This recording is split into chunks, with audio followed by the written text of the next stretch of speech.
All right. Welcome or welcome back, as the case may be, to Carl Albert State College. I'm Mr. Puel, your instructor for these classes, and this is the general orientation, which applies to all the classes you're taking here. So we are going to get started. Again, this is the general orientation, covers things that apply to all your classes with me. Excuse me. There's also a specific orientation for each class, which covers that class only. Be sure to watch them both. Do not call me with questions if you haven't watched both of them. Believe me, I'll know. Um, I've had students call me and say, "What are these numbers after the things mean?" And you're thinking, and I said, "Did you look at the videos, the orientation?" No. Well, look at them. You will learn a lot. Hopefully, they are. Anyhow, why are you here? Well, you're enrolled in at least one of these classes: Introduction to Fire Science, which we just call Fire Science; Introduction to Hazardous Material and Waste, or HAZMAT; Ergonomics and Human Factors, or we just call it ergonomics, or sometimes we even get lazy and call it ergo. I am Mr. Puel, your instructor. Still am. Start the video. You can find out more about me by watching my video, How I Became a Safety Professional, and my OSHA experience. This video covers many on-the-job accidents I have seen and my encounters with OSHA, which have been plenty. It's available in all classes, so if you viewed it once, you don't have to view it again, unless, of course, you enjoyed it so much. Anyhow, be sure to view it at least once. There's a lot of good info in it. I don't have office hours at CASC, but I am readily available by phone or text or whatever at 918-839-6990, a number you're going to find all over the place, or email me at rwpuhl@carlalbert.edu. I can come to the Poto campus to meet with you if need be, or Sallisaw campus if that's the case, or I can meet you somewhere off-site like at a library or something like that, or a restaurant if you're hungry. Anyhow, you're now an adult, and I commend you on your decision to pursue higher education. I didn't have that path available to me when I graduated from high school. We didn't have any money, and colleges wasn't even on the table. And so I joined the Air Force at 17, and I graduated from high school at 17, joined the Air Force, and that's how, and that's what started my career or whatever in my adult life. So you're ahead of me so far. So your path to success, the path to success here at Carl Albert is pretty simple and similar similar to what it takes to be successful at your job. Do the work, do it on time, and do it reasonably well. Students who do the work will most likely get a good grade. Don't think because this is an online course you can take it easy. If you do, you'll fail. If you're not willing to commit the time and effort for each class you take, I suggest you rethink your path. Work refers to all assignments, tests, quizzes, exams, etc. Basically, everything you have to submit for your grade. Quiz, test, exam. You see these words battered about. Let's go over them a little bit. There are 4 types of work. Quiz is an essay type of test, but only requires a relative short answer, not an entire essay. It used to be called short answer, but that made too much sense. In the academic world, if we make too much sense, we change it. Test is a multiple choice type of test. Exam is only used for midterm and final exams, which are multiple choice too. So an exam is really a test too, but I use the term exam just so you know it's either a midterm or a final. Assignment is usually a report or a paper to submit. All these together we classify as work. Now I'm going to show you a graph which shows the grades earned versus percent of work completed. The Y or vertical axis going up down shows the grade. The X or horizontal axis shows the percent of work completed. This data is a composite of 3 online classes in the fall of 2022. It clearly shows that if you submit 63% of the assignments, you're probably going to fail. But if you submit at least 84%, you're probably going to get at least a C or a D. So this is what it looks like. So your final grade's over here, and notice I have it going up a little bit above the 100% because you could get more than 100%. I'll talk about that later. So the x-axis is not, and that's the y-axis. The x-axis is not linear. That's linear. In other words, every one of these is the same. The y-axis is not linear because it shows the percentage of work completed by each student. Notice there are a few at 100%. A lot of these are 100%. So these students all completed 100% of the work. And they all got pretty good grades except one. This person completed the work, but they did it real quickly and sloppily. So It shows there's a big gap here between 63% and 84%. These all people failed, and these people all at least passed, sometimes with not a very good grade, but they all passed. And you can see the ones up here at the top are the ones that got the best grades.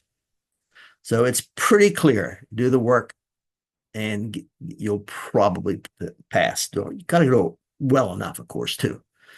So anyhow, all right. Now the schedule here is pretty simple. There are 16 weeks of instruction broken down into 16 modules. Sometimes each module is a chapter in the book, but not always.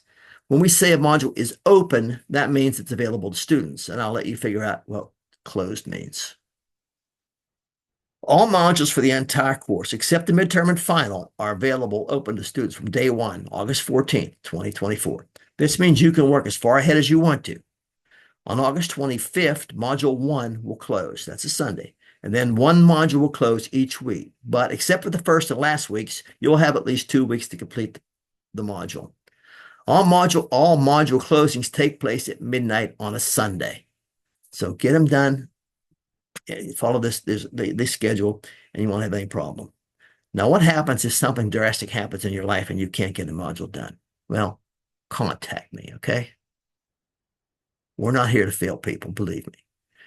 So we hope this makes it clear as what to expect. And see the spring 2024 semester calendar in Module 0. It shows the closing dates of each module. These dates are also shown in the module heading, so there's no excuse about not knowing when they close. This gives those of you who want to work ahead the opportunity to do so. So there should be no questions about the schedule here. But you know what? There's always questions. If you have them, call me. And don't worry about calling me on the phone. It's okay. It's my job. I can handle it.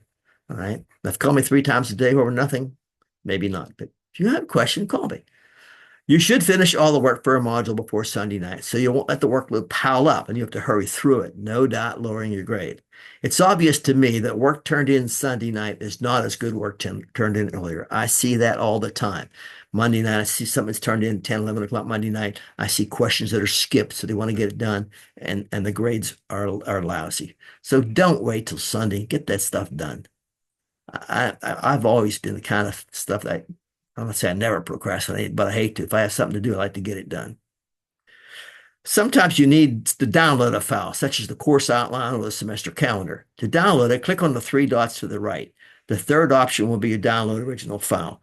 Click on it and it will be downloaded, and then see your downloads. To see your downloads, look at the upper right screen and click on this icon here. So in other words, here's your course outline for fire science. All right, click on these 3 dots and it'll drop down menu. No, it's just a copy of it, so can't do that. And you'll see where it says download original file. And when you do that, it'll appear under this icon. I hope that helps you a bit. You guys probably know more about this stuff than I do anyhow. There's a fall 2024 semester calendar of Module 0, which shows the due date for each module. So Module 0 and everything in it will be available throughout the semester, so that module doesn't close. It's not a learning module, it's just a storage place. And then again, each course has a course outline, which is available at all times in Module 0. It shows what is in each module and contains the same information as the instructor comments for each module. It's a good idea to download it and print it and use it to plan your work. We'll get in a little bit on that too. Notice in the course outline, some items are in red. These are the work items you must turn in. They are also numbered very simply, the module number dot the work. So that's how I'll refer to them when we need to. So instead of saying, oh, that quiz about so-and-so, you can just say 3.2 and I'll know exactly what it is, if you're in what class it is, of course. And it'll be 3.2 and we'll know what it is. Excuse me. So here's some one from ergonomics back in 23. All right. This is in the course outline. It's also in the instructor's comments. It has the date the module's open. Back then we used to only open for a date, so that's not true anymore. All right, chapter 3, anthropometry. Here's what you got to do in this module. Read chapter 3, watch this video, and there's their video runtime, 11 minutes and 29 seconds. There's another video, Anthropometry and Work Design, and that's by Stack, Roberta Stack. She wrote the book. It's 43 minutes and 50 seconds. And then there's a video using anthropometric data, and it's 14 minutes and 47 seconds. And then there's an assignment at the end of this video, but I put a note here, disregard the assignment at the end of this video. So you can see you got 43, 53, 54. You got a lot over hour and 10 minutes of videos to watch in this. And then there's another one down here about 15 minutes. So that's to give you an idea how you can plan your time. And then in red, here's the chapter 3 quiz. It's 10 questions, all are 10 points each. It's worth 100 points. The test on chapter 2 and 3, that's 30 questions. Now that's a test, so that's multiple choice. 120 points. The videos about Amazon citation, and the assignment is Amazon citation 1. There's Amazon citation 1. There's 3 of them. So there's the assignment here, and that's 100 points. The assignment gets 100 points. These are 120 points on this test, 100 points on this quiz. So there you go. That tells you what's in that module. And that's each work item will have some number, letters, and square brackets after them. As I explained, the code is simple. Q is the number of questions. P is the number of points. Quizzes will have both. Assignments will have the points only. If something is a PDF file or some such, it may have a short description, such as PDF file 2 pages. Videos have their runtime shown to help you plan your time and let you know what's going on. And that's another look at the same thing without all my doodads on it, notes on it. So excuse me. Excuse me. I usually know when a sneeze is coming. All right. Each module will usually contain at least one video / PowerPoint, which is a PowerPoint presentation with me talking to you about it. You need to view each one of these. Although it may not cover everything that may appear in the tests or quizzes, it will cover much of it, and I just might emphasize things that I think important enough to be on a test. Do not fall into the trap that because this course is online, it will be easy. When taking a test or quiz, read the question. Many times students lose points because they do one of two things. They give a perfectly good answer, just not to the question asked, or more frequently don't answer completely. For instance, a question might be, what is OSHA and what does it do? They'll answer, OSHA is an acronym for both the Occupational Safety and Health Act and the Occupational Safety and Health Administration, which is correct, and stop, losing grade points. They didn't say what it is, they just defined it. So again, read the question and answer it completely. They didn't say what OSHA does, they just said what it is.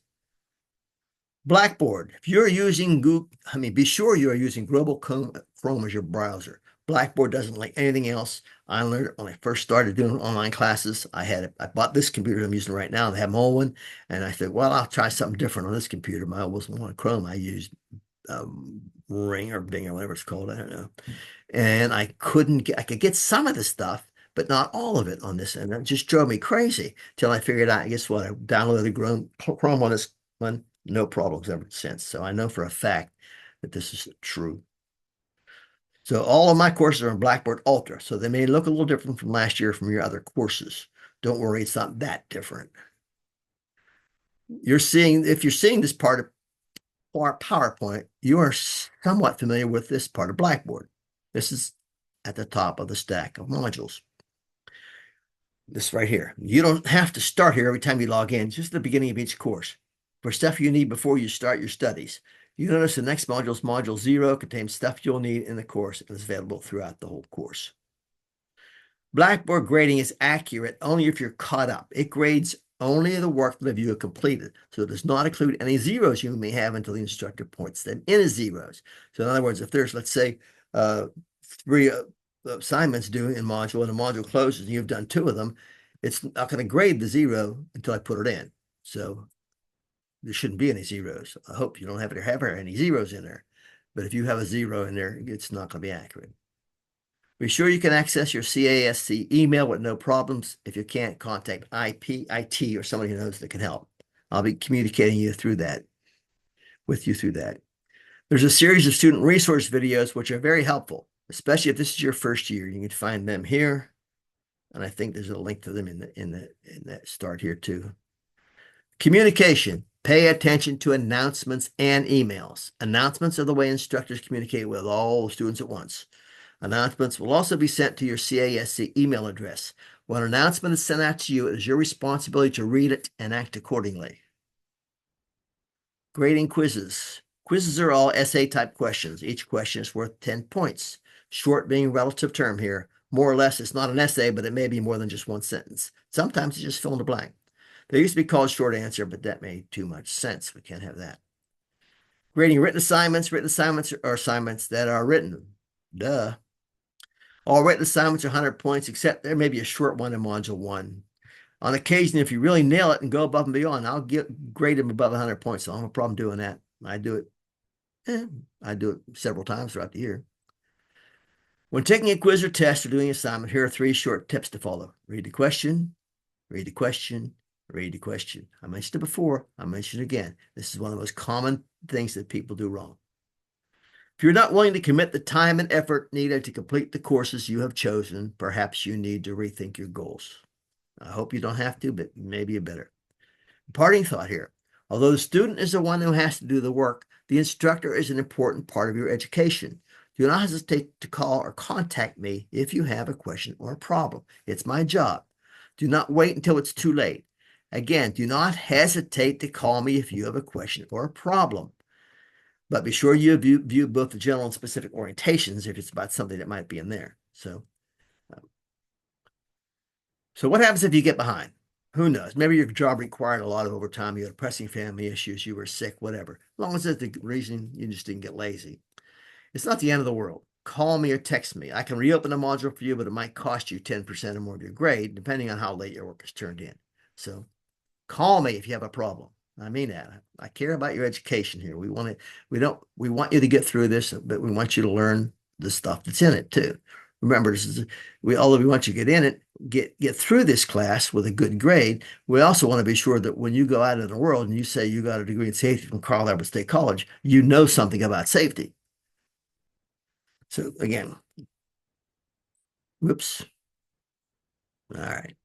So again, all right. I'm not one of those instructors who brags about how tough my classes are and how few students pass. No, not gonna hear that from me.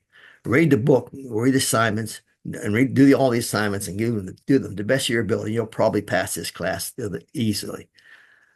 I don't try to make it too hard. I won't leave you with good luck because luck has nothing to do with your success. It's up to you. And really, I'll say it's up to us because I'm here to help you too. Again, that's it for this. But again, I'm going to reiterate, don't hesitate. If you have a question, problem about this material in the course, about the outline, about what to do, what's happening. Some of you, this may be your first time or even not. Maybe I didn't explain something very well. That's possible too. Call me. Don't hesitate to call me. That's why I'm here. So that's it for this. Let's get on with the course.